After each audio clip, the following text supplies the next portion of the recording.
بسم اللہ الرحمن الرحیم۔ السلام علیکم۔ روزانہ واقعات سننے کے لیے اس چینل کو سبسکرائب کریں۔ ایک مرتبہ حضرت صلی اللہ علیہ وسلم کعبہ شریف کے پاس نماز پڑھ رہے تھے۔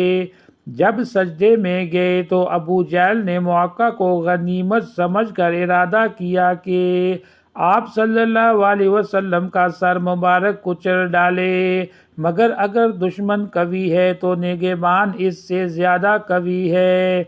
جب پتھر لے کر آپ صلی اللہ علیہ وسلم کے قریب پہنچتا ہے تو ہاتھ کانپ جاتے ہیں، پھر ہاتھ سے گر جاتا ہے، رنگ فک ہو جاتا ہے اور بھاگ کر اپنی جماعت کے پاس آتا ہے اور کہتا ہے کہ جب میں نے آپ صلی اللہ علیہ وسلم کے سر کی جانب ہاتھ بڑھانے کا ارادہ کیا تو ایک عجیب وضع کا اونٹ منہ کھولے ہوئے میری طرف جھپٹا اور قریب تھا کہ مجھے کھا جائے۔ میں نے ایسا اونٹ آج تک کبھی نہیں دیکھا۔ یہ واقعہ ہے جو کفار کے مجمع میں سب کے سامنے پیش آیا اور خود کفار کے سردار ابو جہل نے اس کا اقرار کیا۔ ابو جہل، عقبہ بن ابی معیط، ابو لہب، عاص بن وائل، اسود بن یغوث، اسود بن عبد المطلب، ولید بن مغیرہ اور نضر بن حارث، یہ لوگ ہر وقت حضرت صلی اللہ علیہ وسلم کے در پہ رہتے تھے۔ ان میں سے کسی کو اسلام کی توفیق نہیں ہوئی، بلکہ سب کے سب نہایت ذلیل ہو کر ہلاک ہوئے۔ کچھ غزوہ بدر میں تلوار کے گھاٹ اتر گئے اور کچھ نہایت سخت امراض میں گل سڑ کر مر گئے۔ جب کفار قریش نے دیکھ لیا کہ یہ تدبیر بھی کارگر نہیں ہوتی تو سب نے مشورہ کر کے یہ طے کیا کہ وہ اپنے سب سے زیادہ چالاک سردار عتبہ بن ربیعہ کو آپ صلی اللہ علیہ وسلم کے پاس بھیجے تاکہ وہ آپ صلی اللہ علیہ وسلم کو ہر قسم کی دنیاوی طمع دلائے۔ شاید اس تدبیر سے آپ اپنے دعوے میں خاموش ہو بیٹھے۔ عقبہ بن ربیعہ آپ صلی اللہ علیہ وسلم کی خدمت میں حاضر ہوا۔ آپ صلی اللہ علیہ وسلم مسجد میں نماز پڑھ رہے تھے۔ پاس جا کر کہا کہ بھتیجے، تم حسب و نسب کے اعتبار سے ہم سب میں بہتر ہو اور اس کے باوجود تم نے اپنی جماعت میں ایک تفریق ڈال دی اور ان کے آباء و اجداد کو جاہل ٹھہرایا۔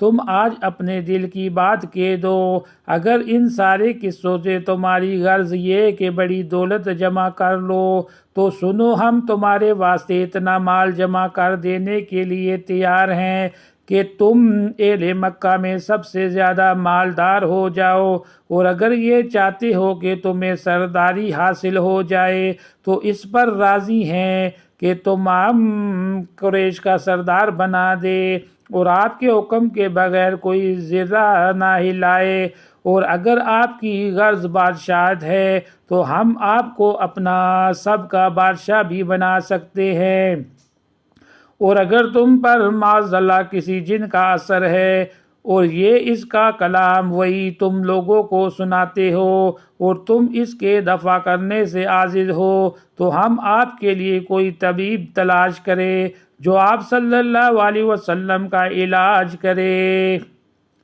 جب عتبہ اپنے کلام سے فارغ ہوا تو آپ صلی اللہ علیہ وسلم نے اس کی داستان کے جواب میں ایک سورت قرآن سنا دی، جس کو سن کر عتبہ ہکا بکا رہ گیا اور اپنی قوم میں واپس آ کر کہنے لگا کہ خدا کی قسم، آج میں نے ایسا کلام سنا ہے کہ اس سے پہلے اپنی عمر میں کبھی نہیں سنا تھا۔ خدا کی قسم، نہ وہ شعر ہے، نہ نجومیوں کا کلام ہے اور نہ سحر۔ میری رائے یہ ہے کہ تم سب اس شخص حضرت صلی اللہ علیہ وسلم کی ایذا سے باز آ جاؤ، کیونکہ ان کا جو کلام میں نے سنا ہے اللہ ان کی شان عظیم ظاہر ہونے والی ہے۔ میں تمہارا خیر خواہ ہوں، تم میری بات مانو اور زیادہ نہیں تو کچھ دنوں انتظار کرو۔ اگر عرب ان پر غالب آ گئے تو تم مفت میں اس تکلیف سے نجات پاؤ گے، اور اگر وہ عرب پر غالب آ گئے تو ان کی عزت ہماری ہی عزت ہے، کیونکہ وہ ہمارے ہی قبیلے سے ہیں۔ قریش اپنے سب سے زیادہ ہوشیار سردار کی یہ باتیں سن کر حیرت میں رہ گئے اور یہ کہہ کر جان چھڑائی کہ اس پر محمد صلی اللہ علیہ وسلم نے جادو کر دیا ہے۔ جب قریش کا کوئی حیلہ کارگر نہ ہوا تو اب نبی کریم صلی اللہ علیہ وسلم کے ساتھ آپ صلی اللہ علیہ وسلم کے صحابہ کرام اور متعلقین اقربا کو بھی ستانا اور اس طرح طرح کی ایذا پہنچانا شروع کر دی۔ حضرت بلال وغیرہ صحابہ کو سخت ایذائیں دی۔ حضرت عمار بن یاسر کی والدہ ماجدہ اسی بنا پر نہایت دردناک طریقے سے شہید کی گئی، اور یہ سب سے پہلا واقعہ شہادت ہے جو اسلام میں پیش آیا۔ مزید ایسی ویڈیو کو سننے کے لیے اس چینل کو ضرور سبسکرائب کریں۔